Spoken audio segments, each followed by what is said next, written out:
Have you ever caught yourself deep in thought, and wondered who exactly is thinking? Maybe it was while brushing your teeth, driving to work, or simply staring out a window. One moment, you're present, the next, your mind is off planning a conversation that hasn't happened yet, reliving an argument from last week, or fearing a future that may never come. It's strange, isn't it? These thoughts seem to arrive without permission, linger without welcome, and vanish without notice. They act like guests who barge into your home uninvited, and somehow, they convince you that they are you. This constant stream of inner chatter gives rise to a powerful illusion, that there's a single, permanent you in control of it all, a thinker behind every thought, a captain steering the ship. But here's the paradox: the more you try to control your mind, the more chaotic it becomes. Try this right now, attempt not to think for the next 10 seconds. Did your mind go silent? Or did new thoughts rush in even faster? This experience isn't random. It points to something deeper, a truth spoken by ancient Buddhist teachings and increasingly confirmed by neuroscience: you are not your thoughts. And more surprisingly, you're not the one thinking them either. What if your thoughts were not personal? What if they were not reflections of who you are, but rather mechanical echoes of experiences, habits, memories, and triggers you didn't choose? This is the heart of our exploration. In this video, we'll strip away assumptions and look directly into the nature of thinking. We won't merely philosophize, we'll observe. And in that observation, something transformative can begin. If you've ever felt lost in overthinking, trapped by anxiety, or burdened by a mind that won't quiet down, stay with me. Because what you'll discover may not just change how you think, it may shift who you believe you are. Chapter 1: Where do thoughts come from? Thoughts appear spontaneously. You don't schedule them, request them, or approve them before they arrive. You could be focused on a task and, bam! A random memory or worry hijacks your attention. We treat thoughts as private whispers of our soul. But from a Buddhist perspective, thoughts are not born in isolation. They are the products of conditions. Like seeds that only sprout when sunlight, moisture, and soil converge, thoughts arise when mental and emotional triggers align. This is the principle of dependent origination: nothing arises independently. A smell, a memory, a song, a sudden feeling in your body, these are all sparks. Take a moment. Can you trace your last thought? Not just what it was, but where it came from.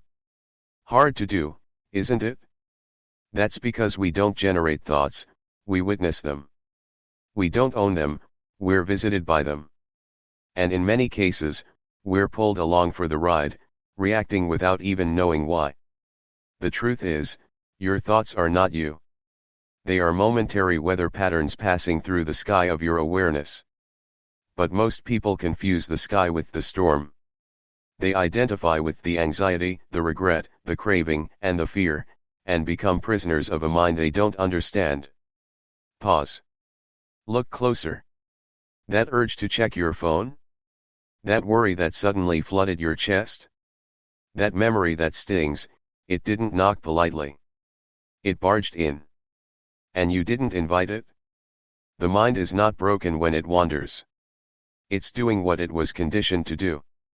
It's replaying old loops, reacting to invisible signals, desperately trying to protect you, even when it hurts you in the process.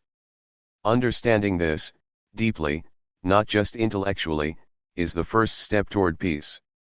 When you stop identifying with the chaos inside your head and start observing it like passing traffic, something amazing happens: you stop being driven by thoughts, and you start driving your life. Chapter 2: You are not the thinker. We often talk about our thoughts. My opinion. My worry. My idea. But the closer you look, the more this ownership falls apart. Try predicting your next thought. Close your eyes and wait. Could you do it? Of course not. Because you don't control the thought factory, you simply live in it. Thoughts arise, linger, and vanish, all without consulting you. So if you aren't choosing the thoughts, what does that say about this you? In Buddhism, the concept of anatta, no self, challenges our assumption of a solid thinker. Instead, it points to a truth that's been echoed by modern science and deep spiritual experience alike: the sense of self is not a fixed entity. It's a mental construction built by memory, habit, sensation, and thought. Think of a whirlpool. It appears to be a thing.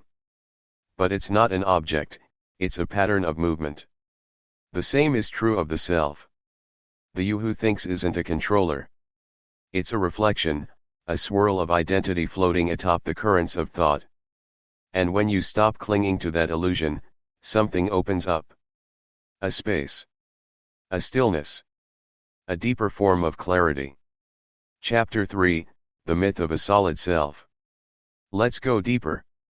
Most of us assume there's someone inside, a central observer, who experiences life.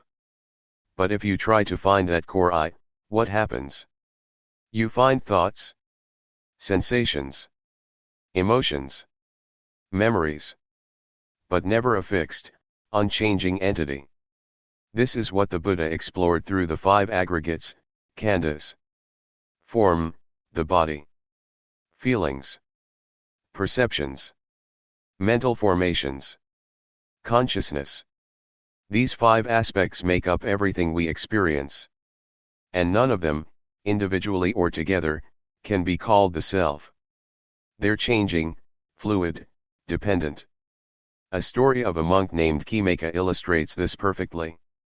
He searched for the self in each of the aggregates, and found only processes, not a person. Not a soul. Just patterns. Realizing this is not about erasing your identity. It's about understanding that identity is not a prison. It's a temporary garment. And once you see through the illusion, the pressure of always being someone begins to lift. You don't disappear, you become free. Chapter 4, Awareness, the Silent Witness. So if you are not your thoughts, what are you? You are the space in which thoughts arise. Awareness is not a thought. It's not a feeling. It's not a judgment. It's the open field in which all of these pass by, like clouds across the sky. This is what the Buddha referred to as sati, mindfulness.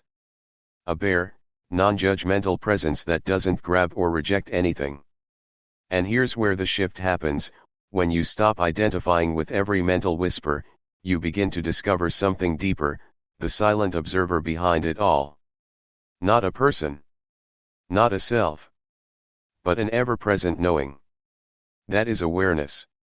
Many people live their entire lives without recognizing this part of themselves. They're tossed and turned by the storm of thoughts, believing they are the storm. But imagine if you were not the storm, imagine if you were the sky. Always here, always open, untouched by whatever passes through it. Living from this place means you are no longer at war with your mind. You're not fighting to silence it. You're learning to let it be.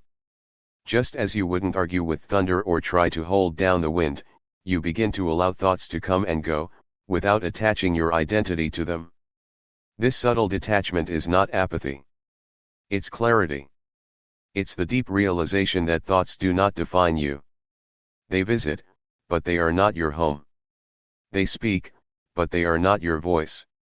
And once you truly see this, something incredible happens: peace emerges where tension used to live. Modern neuroscience is now catching up to what monks discovered millennia ago. Mindfulness, this simple, gentle attention, not only reduces stress and anxiety, but restructures the brain. Areas associated with emotional regulation and compassion grow stronger. Reactionary patterns weaken. You become less like a puppet pulled by emotions, and more like a grounded observer who chooses with wisdom. And let's be honest, we live in a world that thrives on mental noise. Notifications, opinions, memories, worries, they scream for attention. To reclaim your awareness is an act of courage. It's a return to the present moment, where clarity lives. Try this: close your eyes for just 10 seconds. Don't fight your thoughts. Just notice them. Like leaves floating on a river.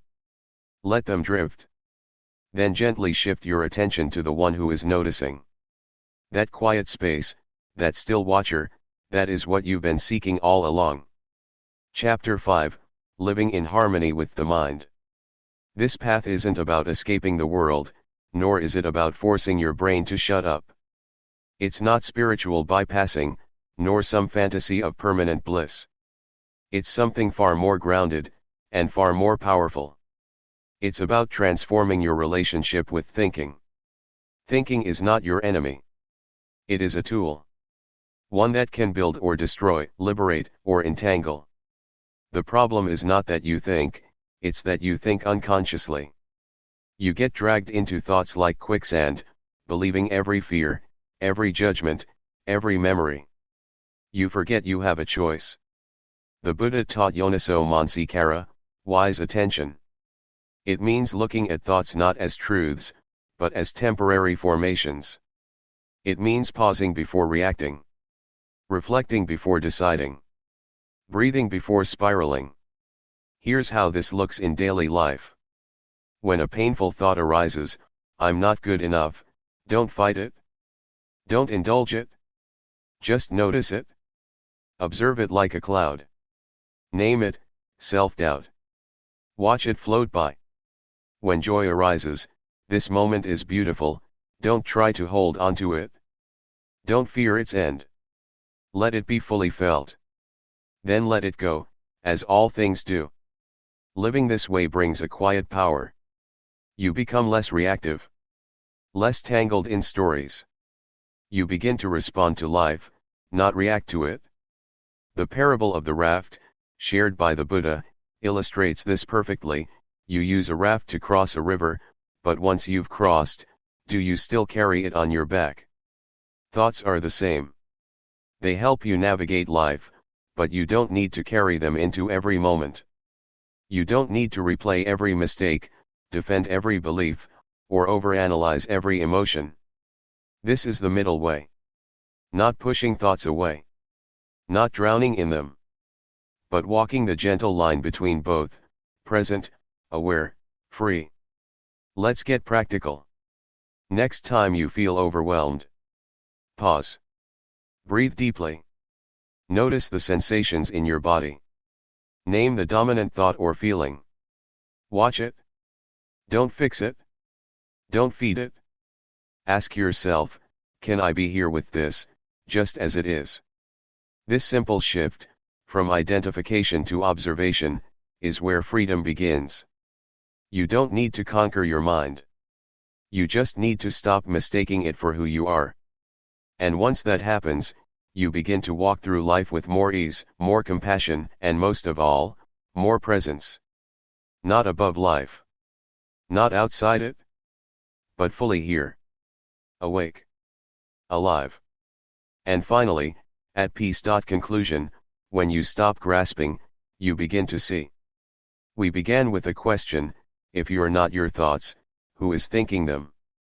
And now, perhaps, the answer is clearer, no one. Thoughts arise on their own, like waves on the ocean. But you are the ocean. The silence behind the sound. The stillness behind the movement. The clarity that doesn't need to be fixed or held onto. The more we let go of trying to control the mind, the more we begin to understand it. The more we step back, the more we see clearly. This is not philosophy. This is freedom. Freedom not from thinking, but from the illusion that thinking defines who you are. And in that space, everything changes. Welcome to that space. You've always been here.